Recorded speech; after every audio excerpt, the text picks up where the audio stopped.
नमस्कार बच्चों। आज हम आपका स्वागत करते हैं हमारा गुरुकुल की इस नई कक्षा में एक नए पाठ के साथ। और आज हम जिस पाठ को अपनी व्याख्या के लिए चयनित कर रहे हैं वह पाठ कृष्ण भक्ति शाखा के एक बहुत ही सुप्रसिद्ध और जिनकी काव्य में कृष्ण भक्ति का रस कुछ इस प्रकार बरसता है, इतना सघन होता है कि उनका नाम ही पूरे भारतीय साहित्य में रस खान के नाम से जाना जाता है। इनका वास्तविक नाम था सैयद इब्राहिम।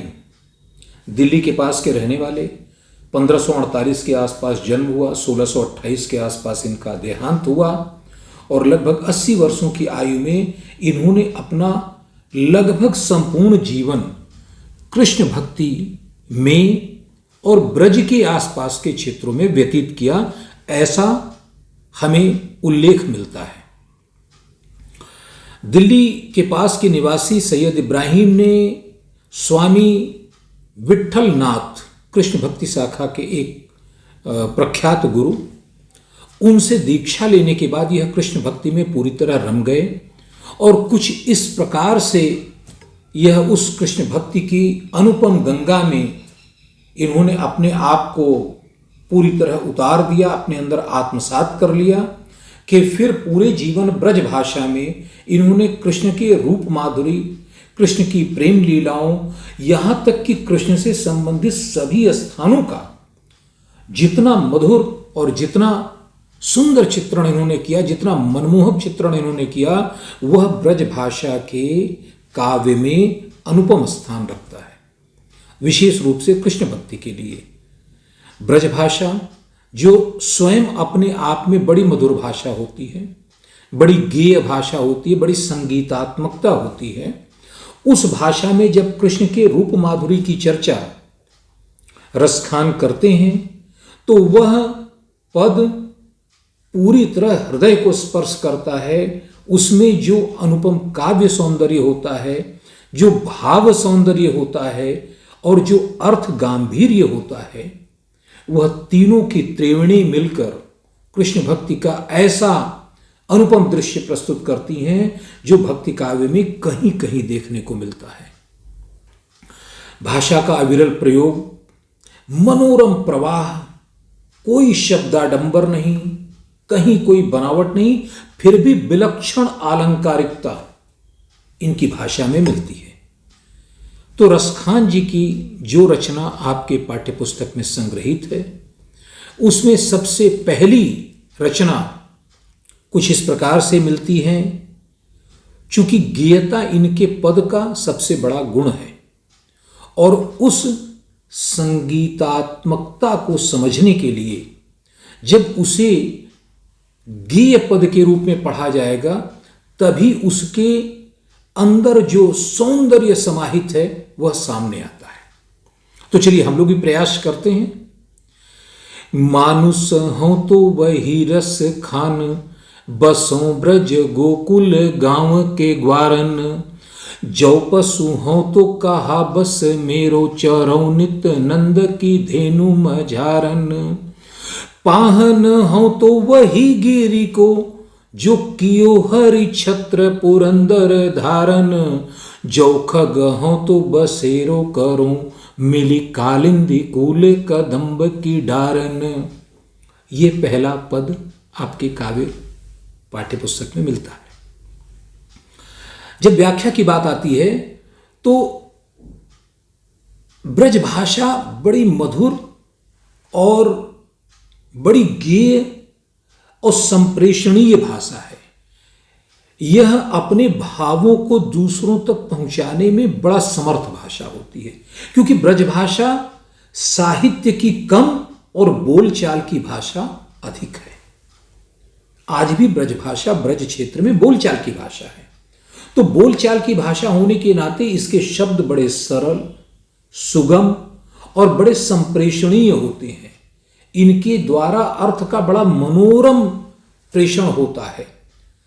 मानुष्य हो तो वही रस खान, रसखान अपनी हृदय की इच्छा बताते हैं कि अगर मुझे ईश्वर के द्वारा मनुष्य का जन्म दिया जाए तो कहां दिया जाए।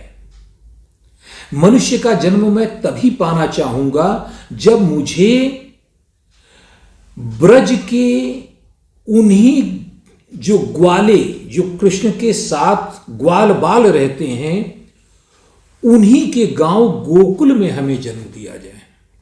मानुष हो तो वही रस खान, बसों ब्रज गोकुल गांव के ग्वारन। ऐसे मनुष्य के रूप में हो जो उन गोकुल के गांव में रहता है और ग्वालों के साथ बसता है। मुझे उसी मनुष्य के रूप में जन्म दीजिए, अन्यत्र कहीं विश्व में मुझे जन्म नहीं चाहिए। लेकिन मनुष्य का जन्म अगर नहीं मिला तो अगली पंक्ति में कहते हैं कि जो पशु हो तो कहा बस मेरो। अगर मैं पशु के रूप में जन्म लेता हूं तो मेरा वश कहां है? वो मेरे हाथ में तो नहीं। ईश्वर चाहे तो जन्म दे दे पशु के रूप में, लेकिन मुझे कोई तकलीफ नहीं है, मुझे कोई कष्ट नहीं है, बशर्ते चरोनित नंद की धेनु मझारन। मैं प्रतिदिन नंद बाबा की उन गायों के बीच में ही चरूं, उन्हीं के साथ मैं चरूं। क्यों? क्योंकि उनके रखवाले तो कृष्ण करते हैं।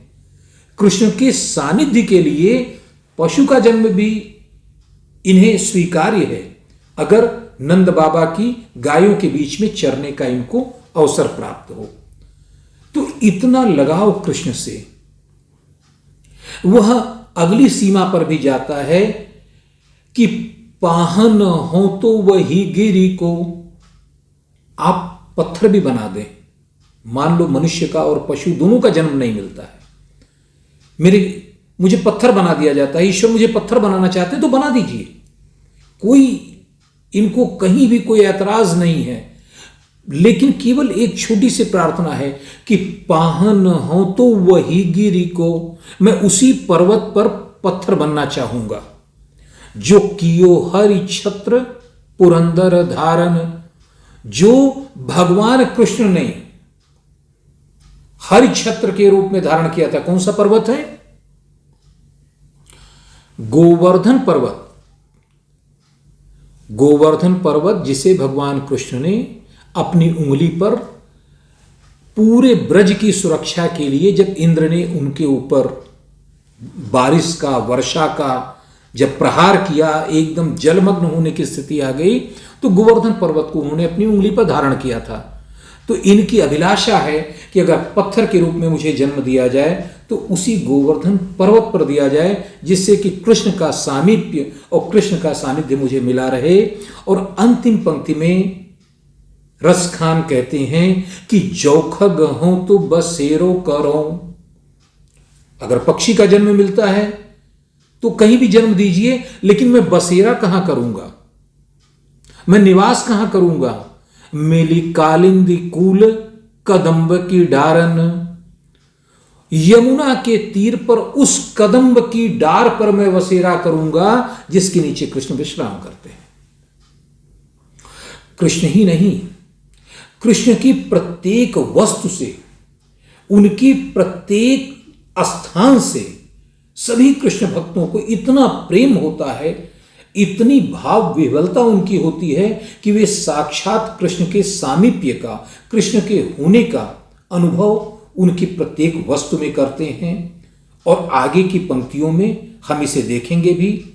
तो कवि की यह भावना बड़ी सरल शब्दों में ब्रजभाषा में आपके सामने है, और कोई ऐसा शब्द इस रचना में नहीं आता जिसमें कि आपको अर्थ समझने में उसकी कठिनाई हो। धेनु गाय, पाहन प्रस्तर, खग पक्षी, बड़े सामान्य से शब्द हैं।